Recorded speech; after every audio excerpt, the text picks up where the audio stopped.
Overnight, there was another reminder of why progress in this war is so urgently needed.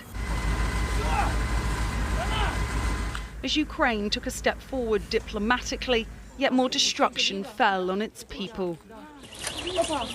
Another Russian drone attack in Odessa has caused more deaths. Children were very scared. There was a large-scale fire in a 3-storey building. The bodies found were a husband and wife who died on a terrible night. I am glad to announce the signing of today's historic economic partnership agreement. Ukraine and the US have finally signed a minerals deal, signalling, they said, a major step forward in bilateral relations.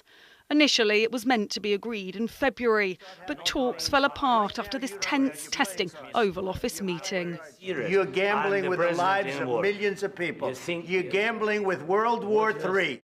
But at Pope Francis's funeral last weekend, the leaders of both nations were locked in intense discussion, and we now know the outcome. Russia is much bigger and much stronger. Russia is just chugging forward. I felt very foolish being the head of a country where Europe gets their money back and it's a much smaller amount and we get nothing. So I went to them and said, look, we got to get rare earth. They have great rare earth, meaning certain minerals, materials, but I wanted to be protected. I didn't want to be out there and look foolish. The nations have offered few details about the agreements, which will give the US access to Ukraine's vast, valuable minerals, whilst providing Kyiv with a measure of reassurance about America's support. It comes at a critical moment in the 3-year war, when President Trump has grown increasingly frustrated with both sides. Ukraine, at least, will see this new deal as progress. Amy Lewis, ITV News. Our US correspondent Dan Rivers is in Washington. Dan, what is your take on the deal, and crucially, will it unlock a peace deal? Well, I mean, certainly Donald Trump wanted there to have been a peace deal by now. He's made that perfectly clear. This might be a crucial step in that direction. Still a long way to go. But if you kind of go through in detail, Nina, what has been set out in this deal? Well, there's a sort of mechanism for bringing in US arms to Ukraine in the future.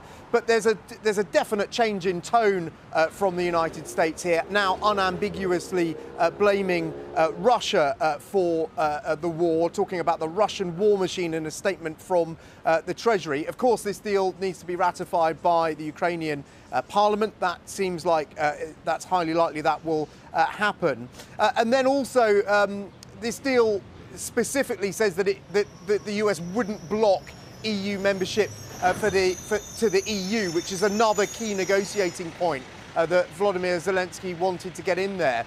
They obviously had that one-on-one meeting, as you heard in that report, in the Vatican, and the Ukrainians were saying, you know, it went very well, you know, like some sort of scene from Conclave almost. Well, everyone was wondering, you know, what was discussed. Quite conceivably, it was nutting out the final details of this deal, which has now been signed off.